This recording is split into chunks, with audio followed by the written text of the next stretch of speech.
Battle of Jeans. But wait, let's go back.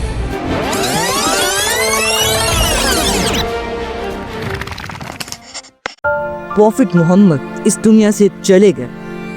जब profit Muhammad इस दुनिया से चले गए तो अबू बकर खलीफा बने। तो कुछ ट्राइब्स ने अपना इस्लाम छोड़ दिया और अपनी अलग सरकार बनाने लगे। इन लोगों ने ज़कात देना बंद कर दिया और अपने इलाकों में बगावत शुरू कर दी।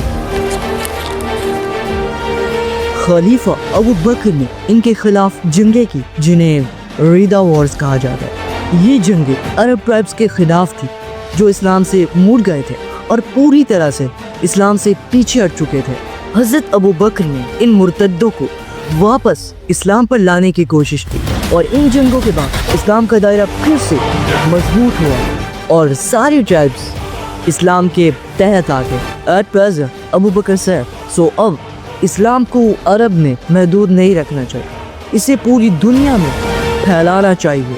खालिद बिन वलीद यमामा में थे जहाँ पे उन्होंने झूठे नबी मुसलमा को हराया और ऐसे उन्होंने पूरा अरब फतह कर लिया। एट दैट टाइम खलीफा अबू बकर ने खालिद बिन वलीद को लेटर भेजा जिसमें उन्होंने वापस मदीना आने का नहीं कहा बल्कि इराक मीज़ पर्शियन अम्पायर जाने का हुक्म दिया और साथ में ये भी कहा कि स्टार्ट उबुल्ला से करो, क्योंकि उबुल्ला एक बहुत ही अहम स्ट्रैटेजिक बंदरगाह था जो पर्शियन अम्पायर के साउथर्न बॉर्डर पर था। इस जगह पर कब्जा करना मुस्लिम फौज के लिए पर्शिया के अंदर घुसने का पहला कदम था। अगर ये बंदरगाह फतह हो जाता तो इसका एक एडवांटेज था, तो वहाँ से आसानी से बड़ी इजीली पर्शियन इलाकों पर हमला किया जा सकता था। उबुल्ला पर कब्जा करके मुस्लिम फौज को एक स्ट्रॉन्ग बेस मिलता जहाँ से वो अगले मिलिट्री कैंपेन जैसे बैटल ऑफ वालजा और बैटल ऑफ उल्लास की प्लानिंग और एग्जीक्यूशन कर सकते थे। उबुल्ला का लोकेशन आज के साउथर्न इराक बसरा के करीब था। हज़रत अबू बकर ने खालिद बिन वलीद को ज्यादा फौज भेजी ताकि उनकी ताकत बढ़ जाए। हज़रत अबू बकर ने खालिद बिन वलीद को ज्यादा फौज और कुछ अहम कबीलों के लीडर्स को भेजा ताकि वो उनके साथ मिलकर जंग करे और उनकी ताकत बढ़ा सके। और हज़रत अबू बकर ने कहा कि वो इराक के साउथर्न रीजन से आए और लोगों से दोस्ती कर और उन्हें दावत इल्लल्लाह दे, और अगर वो मान जाए यानी इस्लाम कबूल करे तो बहुत अच्छा है, वेरी नाइस, वरना उनसे जिजिया लो यानी टैक्स लो, और अगर वो जिजिया भी ना ले तो उनसे जंग करो। और उस खत में कुछ और ऑर्डर्स भी दिए, इस्लाम से मुर्तद होने वाले किसी भी शख्स से मदद ना ले, फिर भी नहीं अगर वो इस्लाम में वापस आ गया हो, और जिन मुसलमानों के पास से गुजरे उन्हें भी साथ ले। तकरीबन मार्च 633 AD के तीसरे हफ्ते में मुहर्रम 12 हिजरा के पहले हफ्ते में खालिद बिन वलीद 10,000 आदमियों की फौज लेकर यमामा से रवाना हुए। रवानगी से पहले उन्होंने उबला जो एक बहुत अहम शहर था पर्शियन सरहद की निगहबान हरमुज को एक खत लिखा जिसमें लिखा था, इस्लाम कबूल कर लो और महफूज हो जाओ, या जिजिया टैक्स देने पर राजी हो जाओ, और तुम और तुम्हारे लोग हमारी हिफाजत में हो, वरना तुम खुद इसके नताइज के लिए खुद को इल्ज़ाम देना। हरमज ने इस खत को बहुत बड़ी बेइज्जती समझा और कासिद को दरबारी से निकलवा दिया। बाय द वे उनको पता नहीं था कि आगे कौन आ रहा है, खालिद बिन वलीद, जिनकी डिक्शनरी में हारना वर्ड ही नहीं है। वैसे उनकी तारीफ जितनी करो कम है। सो अभी स्टोरी पे वापस चलते। ट्राइबल लीडर्स और उनके जंगजू सोल्जर्स और वॉरियर्स जो हर कबीले से 2000 फौजियों पर मुश्तमिल थे, अब वो भी खालिद बिन वलीद के सोल्जर्स में शामिल हो गए। सो इस तरह खालिद बिन वलीद 18,000 सिपाहियों की फौज लेकर ईरान में पर्शियन अम्पायर में दाखिल हुए। पर्शियन कमांडर ने बादशाह को अरेबिया से खतरे के बारे में बताया और जंग के लिए एक फौज इकट्ठी की जिसमें बड़ी तादाद में ईसाई शामिल थे। पर्शियन फौज अपने वक्त की सबसे ताकतवर और बेहतरीन साजो समार वाली फौज थी। ये सीधी आमने सामने वाली जंग थी आइडियल मानी जाती थी। पर्शियन फौज की सिर्फ एक कमजोरी थी, उनकी कम मोबाइलिटी। زیادہ ساز و سامان والے پیرشینز زیادہ تیز حرکت نہیں کر سکتے تھے اور کوئی بھی لمبا سفر انہیں تھکا دیتا تھا۔ دوسری طرف خالد کے سوائے بالکل موبائل تھے۔ خالد بن ولید کی آرمی کی اسٹریٹجی یہ تھی کہ وہ اپنی رفتار کا استعمال کر کے پیرشین کی کم موبائلٹی کا فائدہ اٹھایا اور انہوں نے پلان بنایا کہ پیرشین کو مارچ اور کاؤنٹر مارچ کروا کے ان کو بالکل تھکا دیتے ہیں، اور جب وہ پوری طرح سے ایک دم تھک جائیں گے، بالکل ٹائرڈ ہو جائیں گے، تب ان پہ ایک دم فل زور لگا حملہ کرے۔ غلہ تک دو راستے تھے، قزیمہ اور غفیر کے ذریعے۔ خالد نے یمامہ سے پیرشین رہنما ہرمز کو خط اس طرح لکھا کہ وہ سوچے کہ خالد سیدھا یمامہ سے قزیمہ اور پھر غلہ آئے گا۔ نہیں سمجھا؟ سمجھاتا ہوں۔ ہرمز نے اس خط کو پڑھ کے یہ سمجھا کہ خالد کا راستہ سیدھا قزیمہ سے ہوگا۔ خالد کا یہ پلان تھا کہ وہ ہرمز کو مسلیڈ کرے اور اسے یہ سمجھائیں کہ وہ اتنا سیدھا اور ایکسپیکٹڈ روٹ اپنائیں گے، لیکن اصل میں خالد بن ولید نے اپنی فوج کو زیادہ موبائل رکھا تھا تاکہ وہ زیادہ تیز حرکت کر سکیں، تاکہ وہ ایزیلی اپنی منزلوں کو چینج کر سکیں اور پیرشین امپائر کی فوج کو بالکل تھکا سکیں اور بعد میں ان پہ ایک دم زوردار حملہ کر سکیں۔ بائی سیریسلی یہاں سے سٹوری بہت تیزی جانے والے ہیں۔ ہرمز نے سوچا کہ خالد بن ولید سیدھا قزیمہ کے ڈائریکٹ روٹ سے آئے، سو ہرمز نے اپنی فوج کو ابلا سے قزیمہ کی طرف مارچ کرنے کا آرڈر دیا۔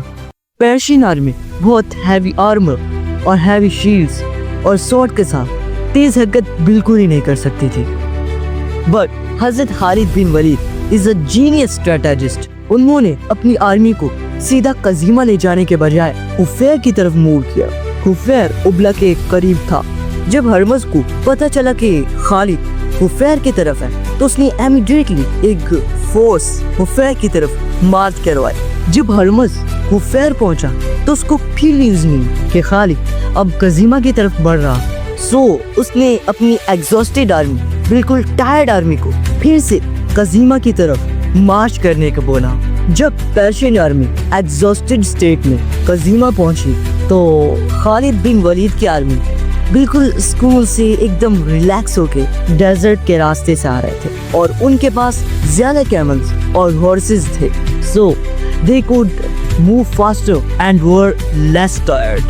جب پیرشین آرمی ایگزاسٹڈ سٹیٹ میں قزیمہ پہنچی، خالد بن ولید نے اپنی آرمی کو، اپنی فوج کو ڈیزرٹ کے پاس پوزیشن کیا، so they could retreat into the desert if needed۔ قزیمہ میں ہرمز نے اپنی آرمی کو ڈپلوائے کیا سینٹر اور ونگز میں۔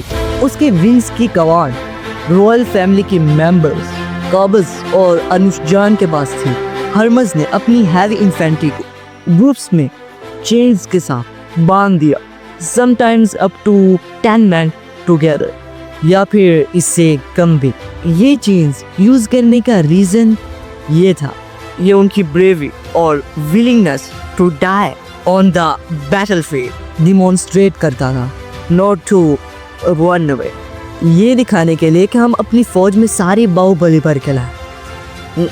آئی ایم جسٹ جوکنگ یار۔ یہ دکھانے کے لیے کہ ہم کسی بیٹل فیلڈ میں مرنے آئے، نہ کہ بھاگنے کے لیے، اور یہ چیز لٹرلی ان کے لیے کافی زیادہ خطرناک ثابت ہونے والے ہیں۔ کھودا پہاڑ نکلے چویا، مطلب خود کو ہی بھائی دشمن کے لیے باندھ رہے۔ جب عربز نے پیرشین امپائر کو چیز میں دے کمنٹڈ، تم نے اپنے آپ کو دشمن کے لیے باندھ لیا، ذرا خیال رکھنا۔ پیرشینز ریپلائی، ہم دیکھ سکتے ہیں کہ تم بھاگنے کے لیے فری ہونا چاہتے ہو۔ باقی کچھ مسئلہ نہیں تھا، بس خالد بن ولید کی فوج کو ایک مسئلہ تھا کہ ان کے پاس پانی نہیں تھا۔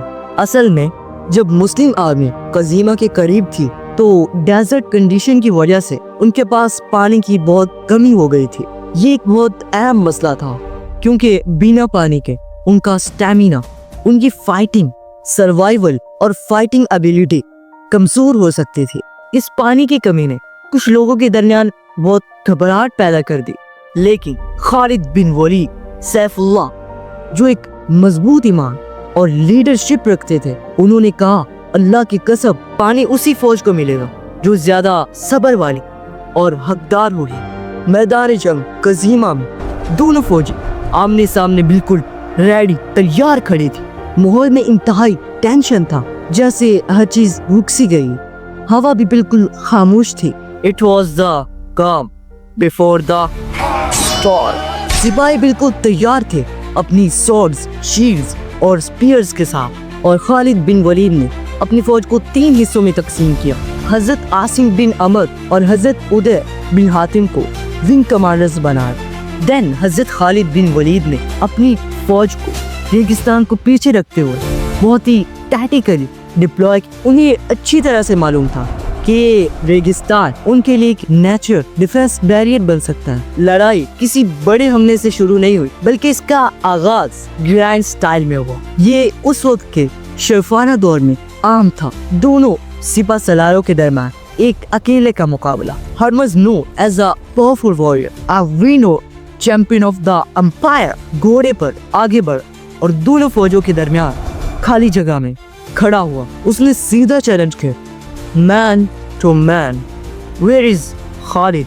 मुसलमानों की सफों से हजरत खालिद बिन वलीद घोड़े पर निकले और हरमज से कुछ फासले पर रुक कर दोनों फौजी खामोशी से देख रहे थे जब ये रिडाउटेबल चैंपियंस आपस में लड़ने के लिए तैयार हुए। दोनों सिपा सलारों ने पहले तलवारों और ढालों से मुकाबला किया। जब कोई किसी को ना हरा पाया तो हरमज ने अपनी ढाल और तलवार गिरा दी। उसने हजरत खालिद बिन वलीद को कुश्ती का चैलेंज दिया तो खालिद बिन वलीद सैफुल्लाह भी बिल्कुल रेडी हो गए और बगैर तलवारों और चीर से हरमज से उलझ गए। लड़ते लड़ते लड़ते हरमज ने खालिद बिन वलीद को एक मजबूत तरीके से पकड़ ली। ये वो वक्त था जब उसने अपने दगाबाजी के प्लान को शुरू किया। असल में सफों से बाहर निकलने से पहले उसने अपने बिल्कुल शानदार असैसिन को मुकाबले की जगह पर छुपा दिया और उन्हें ये हुक्म दिया कि वो जब उन्हें इशारा करे तो फौरन खालिद को शहीद कर दे। यही वो वक्त था उसके प्लान का। हरमज ने अपने छुपे हुए कातिलों को इशारा दिया। वो तेजी से खालिद की तरफ दौड़े, लेकिन एंट्री हुई एक मुस्लिम वॉरियर की और कातिलों को मार डाला। हजरत खालिद बिन वलीद ने हरमज को दिल में खंजर घोंप कर मार दिया। हरमज के कत्ल के बाद हजरत खालिद बिन वलीद ने खुल के हमला करने के लिए हुक्म दिया। पर्शियन एम्पायर की आर्मी की तादाद मुसलमानों से कई ज्यादा थी और ऐसा भी लग रहा था कि पर्शियंस को मारना बहुत मुश्किल होगा। वो हर तरफ से होने वाले हमलों को काफी इजीली रोक पा रहे थे। खालिद बिन वलीद ने इसका सॉल्यूशन निकाला कि क्यों ना हजरत खालिद बिन वलीद ने उन्हें बिल्कुल थकाने के लिए घोड़ों का इस्तेमाल किया। घोड़े सवारों ने इन्फेंट्री पर इस तरह हमला करना शुरू किया कि पर्शियन आर्मी दाएं और बाएं दोनों तरफ भागना पड़ा। आहिस्ता आहिस्ता पर्शियन थकन और सुस्ती के निशान दिखाने लगे। उनकी रस्म के मुताबिक जंजीरें उन्होंने बांधी थी, वो उनके पैरों की बीड़ियां बन गई। उनके सरदार यानी 2 विंग कमांडर्स काबज और अनुशजान जब उन्होंने हार को यकीनी देखा तो उन्होंने पीछे हटने का हुक्म दिया, लेकिन सिर्फ वही लोग पीछे हट सके जो जंजीरों में बंधे नहीं थे। उनमें से बहुत ज्यादा घोड़े सवार थे, नहीं तो बाकी तो कोई भी जिंदा नहीं बच पाया। जो भी जंजीरों में बंधे हुए थे उनमें से एक बंदा भी जिंदा नहीं बचा। ये जंग मुसलमानों की फतह और पर्शियन की शिकस्त पर खत्म। Forward, men, to glory and victory!